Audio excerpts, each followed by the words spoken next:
So my name is Olena Rybak. I'm the director of European-Ukrainian Energy Agency, and I would like to start by saying that all the important things have already been said, but not by all people. And this is why I have an honor and a pleasure to stand here in front of you today. I will start by very briefly introducing the European-Ukrainian Energy Agency, which is the non-profit association established 3 years ago in November 2009 with the goal to promote energy efficiency and renewable energy in Ukraine. We focus on various issues within the energy efficiency, bioenergy, wind, solar, and some of the political subjects like energy community treaty. We bring together today roughly 40 members, most of them global, well-known international companies who do care about sustainable development in Ukraine. And now I would like to, what moves energy development? What are the stakeholders that move the country forward towards more sustainable growth? One is, of course, the first one, being most important one, is the government. And government's role is to secure market transparency, social dialogue, fair rules of the game for everyone, and, of course, functioning legal framework, which is specifically important for Ukraine. Then we, of course, have media, which is the source of bringing the message further.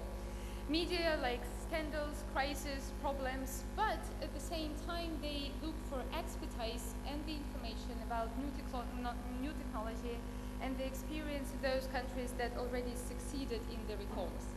Then we have the NGOs, which cares about sustainable development of their local communities, pushes the reforms further, and of course wants to take care of the environment. Business is looking for long-term stability, not just something that unfortunately is still lacking in Ukraine, but we're all looking forward when this country can deliver that type of stability. Transparency of the market, investment climate, of course, and prosperity of local communities. Because even companies who come here for profit, they can't grow and develop without their local communities developing together with them. And finally, we have a consumer who's very often forgotten in Ukraine, who's worried as much about their electricity and ability to cook some food on their kitchens and the electric stoves, and the security of their energy supply. And one day, we hope that Ukrainian consumers will start worrying about comfort of living as well. Because right now we're very far from managing temperatures in our house or from that concept at all. The cooperation between all of those, this is exactly all of the stakeholders, this is exactly what allows us to meet social expectations, achieve energy reforms, and of course increase public understanding and perceptions about why do we need renewable energy and why do we need to save energy. And now I would like to take you on a very brief journey with a very short stop in Germany, very famous now for German energy turnaround and anti-nuclear policies. Germany moves towards 80% renewable energy goal until 2050, with the currently just 10% of renewables in the primary energy consumption in 2011. Germans were the first ones to introduce the feed-in tariffs and currently allocate as much as 1.3 billion euro into the research for renewables, with the total expected investment of approximately 22.9 billion euros. And needless to say, they already, since 2004 until last year, they already increased employment within the sector by 200,000 people. And a little bit unexpected next stop, which is Australia. And just to show the reason why I'm taking example of Australia, who's moving very fast towards renewables, but the problem is that their early romance with renewable energy is meeting a lot of concern now among the population with lack of tolerance towards increase of energy prices. This is becoming an issue with average household retail energy bill amounting to 1,600 euro per year, which for us is, for Ukrainian average consumer, it's a big sum. We could assume that for Australians it should be a little more reasonable. But I'm just saying that to say that if each country has their own challenges, their own plans, but they're moving somewhere. And now we're returning back to Ukraine, which started talking about energy efficiency actively on the political level around 2006. In 2009, we saw the feed-in tariff, which was a very impressive step. And by now, we have already invested, just an example, roughly 8 billion, more than 8 billion hryvnias already in solar photovoltaic sector, with the highest feed-in tariff into solar. And even for the country that 5 years ago, every time I spoke to an official 5 years ago about wind and solar, they told me, Olena, go live to Sweden and tell your stories about renewable energy somewhere in Sweden or elsewhere in Europe, because this is never happening in Ukraine, not in the next 20 years. And the Perova power plant built by Active Solar for 105 megawatts at the time of commissioning was the largest plant in Europe. And then we have recently been counting also what can some of the wind energy investments bring us. And just on the example of 4 developers that we have within our association, we have calculated the pipeline to more than 2,000 megawatts.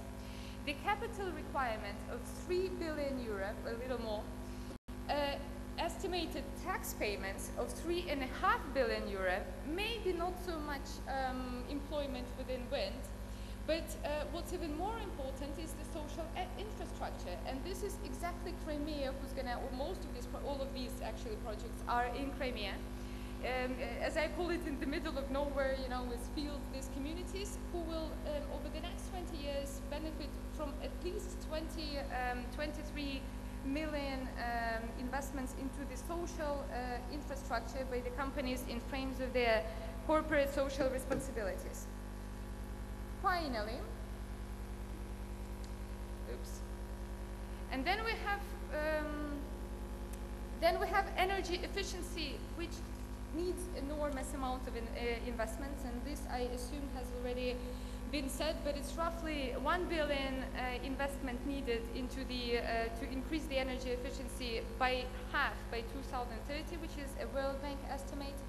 IFC estimates the $15 billion needed into investment into the housing stock sector during the next 10 to 15 years, and 12 billion investments are needed into heat and power network. So with all these challenges and plans for investments into renewables and crucial need of investment into energy efficiency, we go back to the Ukrainian reality as of today.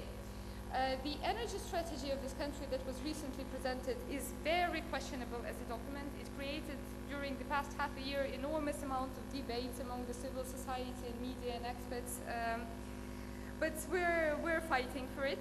Something like local content requirement is a barrier for both wind and solar, and as much of those 3 billion in tax payments from wind developers will not happen with the current local content requirement as it is in Ukraine today. Our biomass potential of 15% will never happen with current system of, I'm sorry for saying that, but when companies are signing this, it's almost like semi-illegal contracts that you need to sign in order to receive the long-term biomass supply to move our boilers and generating plants to the biomass plants. From last week, we have yet another new draft law on tax code amendments that already want to cancel all of the tax benefits for renewable energy producers, which seriously no comment on that one. But this is so far a draft. We haven't had a chance to complain on that one. Energy efficiency is a subject to enormous corruption and bureaucracy. I mean, think a minute, it takes years to get permissions for something like modernizing the collapsing boiler plant, whereas technically it takes roughly 2 or 3 months to carry out the modernization for a medium-scale project. And the laws that are so much needed are taking years to develop. I'm not even touching on land connection, changeable rules all the time. What's more important, all the time from our government, we hear the golden phrase, investors, please come to this country. Who's going to secure all that list of problems and issues? This still remains as a little bit question. The problem is that stakes are too high, and I don't need to go that far in repeating, in reminding all of us about something like happened in Alchevsk in 2006, and something that will continue happen on the larger scales all over the country with each winter that will bring us colds more than minus 25 degrees Celsius. 206 people died during those 2-4 weeks while they were freezing outside. Has much been done since that to drastically change this sector? No. So, and again, the electricity infrastructure is carrying on with the same problems. So once again, the government, and the Ukrainian government specifically, has to deliver stability, legal framework, market transparency, and fair rules of the game. Otherwise, all this pulling of investors are just going to continue damaging the country's reputation further and worse every day.